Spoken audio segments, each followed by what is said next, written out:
오늘 돈은 어떻게 움직이는가 저자이신 임경 수원대학교 교수님을 초대했습니다. 안녕하세요. 안녕하세요. 네, 임경 교수님은 33년간 한국은행에서 근무하신 작년 1년 반 전에 은퇴를 하신 거죠. 자, 그러면 그 한국은행에서의 경험과 함께 한국은행에서도 이제 맡으신 업무들이 보니까 국제금융, 외환 뭐 이런 쪽 일을 맡으셨던 걸로 지금 봤는데요.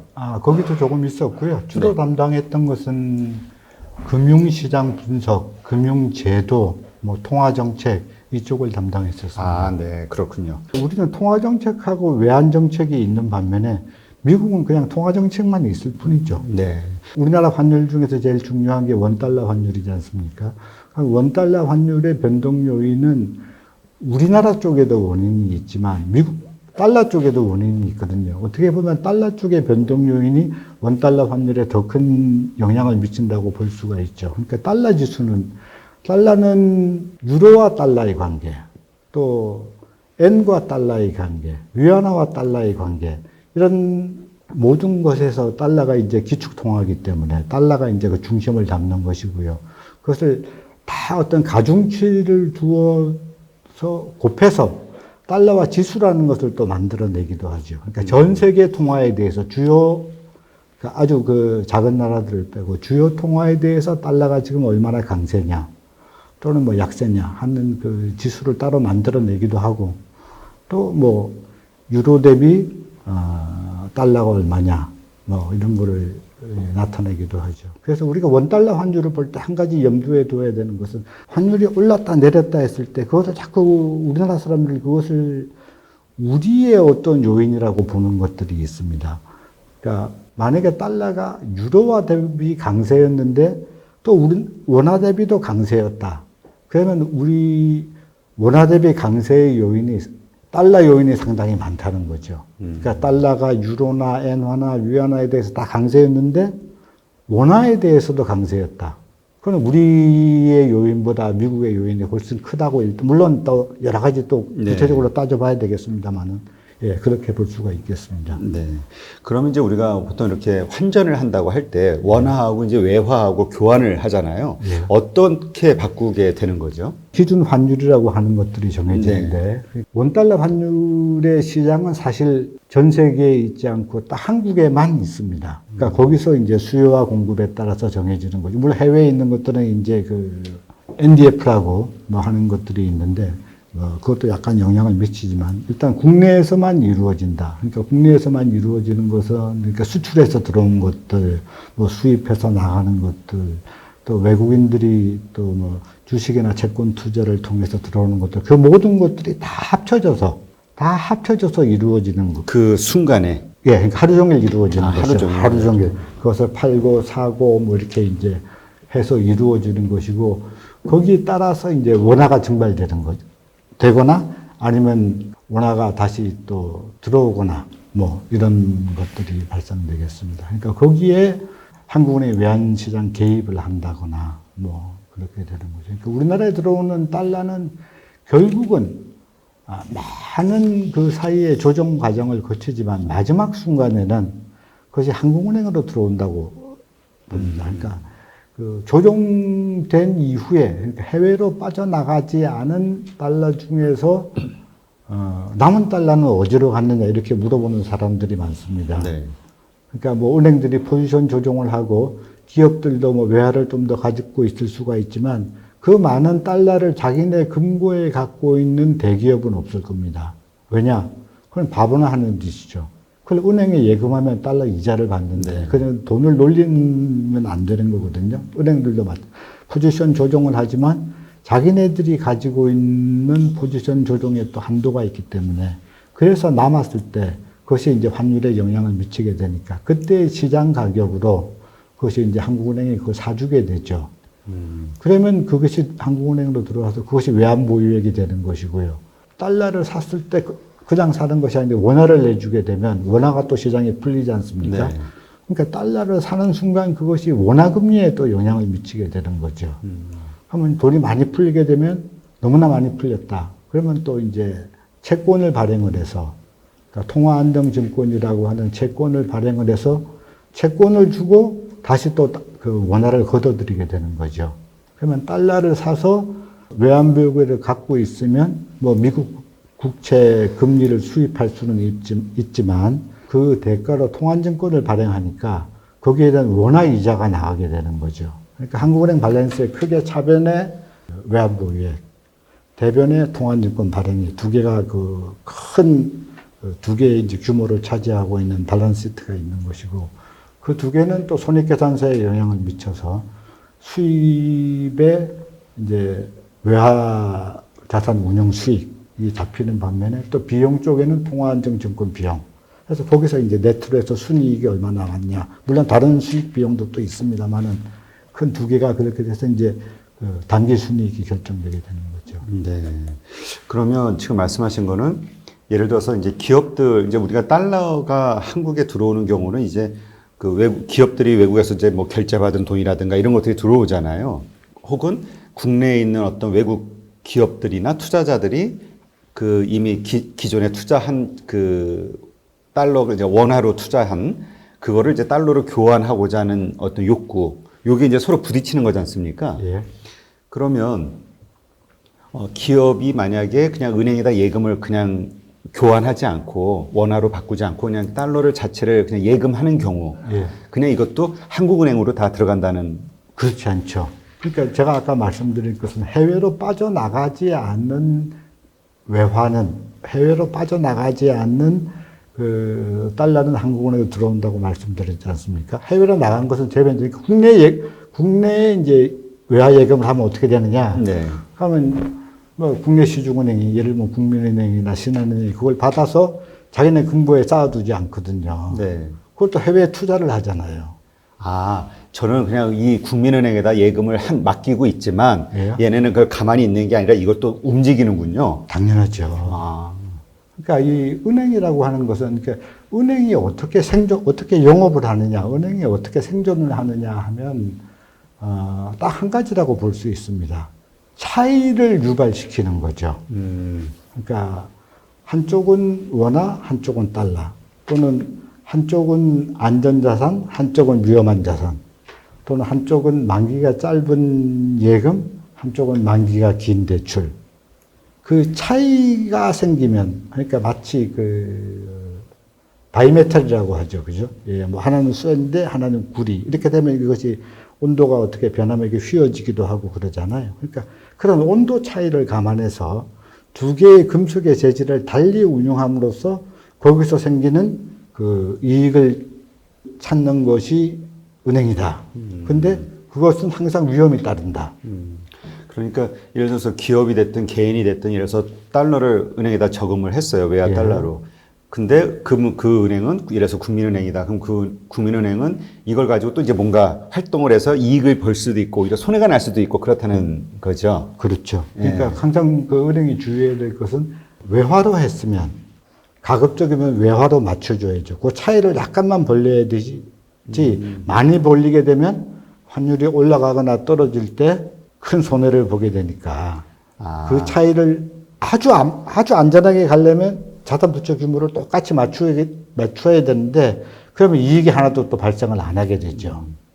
약간만 이렇게 조정을 해가지고. 예, 그러니까 그 이익과 그 이익을 얻기 위한 위험과 그 두 개를 적절히 트레이드오프하는 관계. 그렇게 계속 그거를 적절하게 유지하는 것이 은행이 하는 일이죠. 그러면 예를 들어서 우리가 달러 외환 보유가 4천억 불이다 그렇게 했을 때 제가 은행에다가 예금한 제 개인 달러 혹은 기업들의 달러 이것이 다 그 한국의 외환 보유고에 다 들어가는 건가요? 아닙니다. 아, 이거는 아닌가요? 예, 그러니까 외환 보유액에 들어가는 것은 그러니까 민간들이 갖고 있는 것은 외환 보유액에 전혀 안 들어가고요.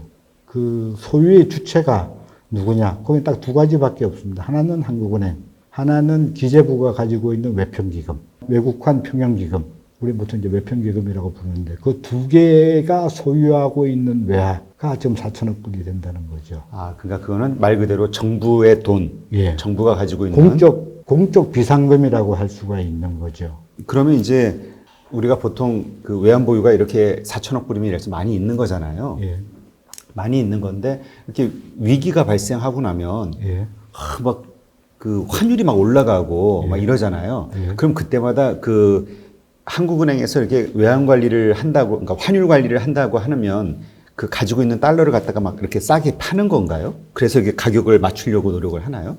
외환 위기가 일어났을 때 또는 뭐 글로벌 금융위기가 일어났을 때 그 위기는 결국 외화가 부족한 상태를 이야기를 하는 거잖아요. 하면 이제 은행들이 해외에서 외화를 빌려와서 그걸 가지고 쓰면 되는데 해외에서 빌리기가 곤란해지니까 안 되면 이제 외환 보유액을 달러를 이제 공급을 해야죠. 그러니까 한국은행이 가지고 있는 국채를, 미국 국채를 이제 그 달러로 해외에서 팔아서 달러로 바꾼 다음에 그거를 이제 그 민간 은행들한테 빌려주는 것인데 그것이 뭐 일부 이제 그렇게 할 수 있죠. 그러나 그것이 점점 조금씩 적어지게 되면 그 자체가 그러니까 얼마를 많이 갖고 지금 4천억 불이니까 많다 이제 사람들이 또 이야기를 하는데 특히 언제 많다고 이야기를 하냐면 평소에 많다고 이야기를 하고 위기가 생기면은 또 왜 그렇게 적게 갖고 있냐 이제 사람들이 항상 비난을 하게 되는 것인데 그러니까 네. 저는 그 수준 자체가 중요한 것이 아니라 그것이 줄어드는 속도 또는 그 줄어드는 그 규모 이것이 이제 좀 눈에 띄게 나타났을 때는 사람들이 오히려 그러니까 3천억 불 갖고 있는데 계속 3천억 불 하고 4천억 불 갖고 있었는데 그것이 뭐 3,100불이 됐다. 그러면 훨씬 더 불안하게 느끼는 거죠. 규모에도 상관이 없이. 그래서 이번에도 저희가 뭐 우리나라가 통화 수합을 했지만 전에도 그 글로벌 금융위기 때도 통화 수합을 했죠. 통화 수합이 저는 상당히 중요하다고 생각을 합니다. 그러니까 그 규모 자체가 뭐 300억이냐 600억 그 규모 자체가 중요한 것이 아니고 달러를 찍는 미국과 파이프라인이 형성된다는 거죠. 그러니까 원화가 부족해서 위기가 생기지는 않거든요.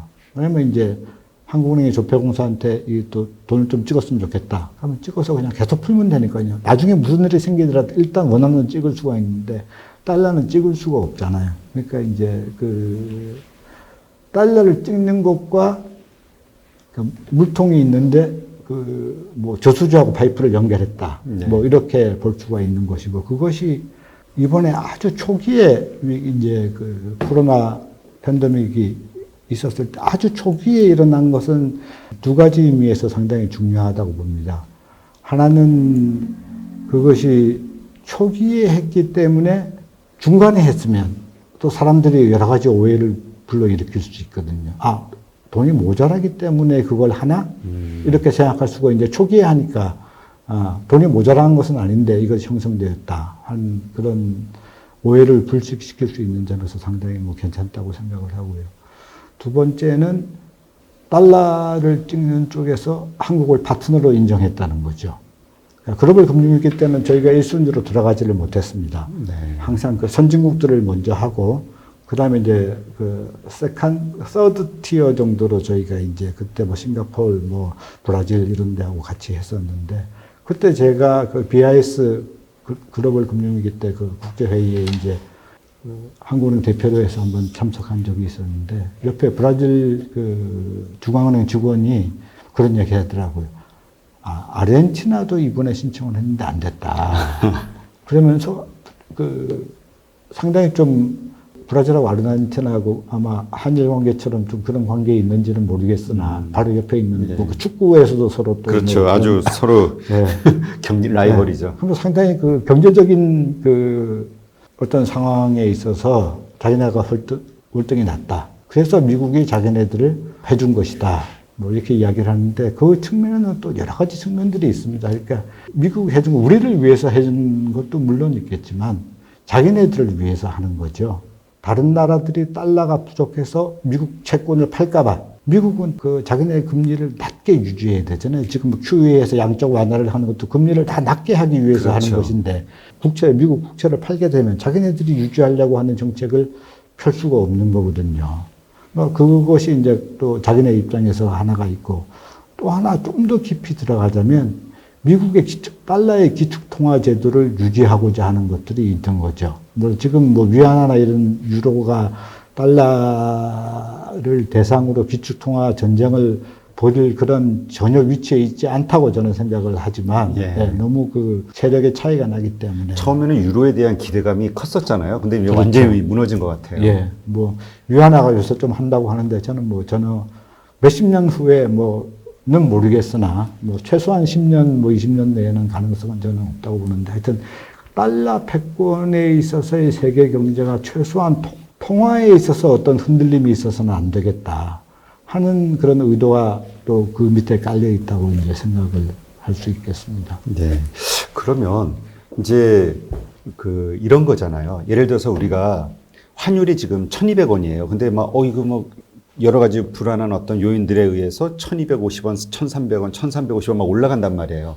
그럼 외환 시장에 개입한다라는 뉴스가 나오잖아요. 예. 그러면 그 얘기는 그 한국은행에서 가지고 있는 그 달러를 어떻게 싸게 이렇게 뭐 내놓는 건가요? 어떻게 가격 조정을 하는 거죠? 개입을? 개입을 원래 개입에 대한 이야기는 뭐 한국은행 밖에서 잘 못하게 돼 있고 원래 아, 그래요? 예, 근데 뭐 이야기할 수 있는 선까지는 예, 예. 뭐 그것도 약간의 그 비밀이 있는 거군요. 그럼요. 예, 그 상당히 그 비밀이 있습니다. 그러니까 어떻게 개입을 하냐면 일단 한국은행이 외환시장에 나타나질 않아요. 네? 한국은행이 외환시장에 나타나질 않아요. 시장에. 예. 한국은행이 판다 그러면 소문이 쫙 나니까 이제 산다 그러면 소문이 나고. 그러니까 매도자가 누군지 모르게 나가는군요. 예, 매도자나 매수자가 모르게 나가기 때문에 대신 부탁을 하죠. 예를 들면 산업은행이랄지 수출입은행이랄지 뭐 또 다른 은행이랄지 뭐 그러니까 주로 국책은행 아니면 또 그 시중은행들한테도 우리가 얼마를 지금 사고자 거기 또 딜링룸에 있는 사람들끼리는 서로 또 다 아니까 네. 그래서 그거 한국은행뿐 아니라 다른 나라들도 다 마찬가지입니다. 그거는. 모든 중앙은행들은. 예. 직접적으로 전면에 나서질 않아요. 그러면 단돈 얼마를 사거나 팔아도 그것이 소문이 나거든요. 왜냐하면 환율 당국이 지금 시장에 개입해서 달러를 매입한다. 또는 달러를 갖다가 매도한다. 소문이 나면은 이 시장의 환율의 흔들림이 있기 때문에 그걸 이제 다른 데를 통해서 그렇게 하면서 시장 가격보다 자기가 조금 올라갔으면 좋겠다 그러면 그것을 좀 올린 상태에서 하고 조금 이제 내렸으면 좋겠다 그러면 내린 상태에서 이제 오파를 내고 예, 그렇게 하는 거죠. 그러니까 지금 1,250원이다. 그러면 한 1,230원에 그 매도를 내놓고 뭐 이런 건가요? 20원 차이 나게까지. 그러니까 예를 들어서 그 아래 가격. 예. 아주 잘 표시가 안 나게.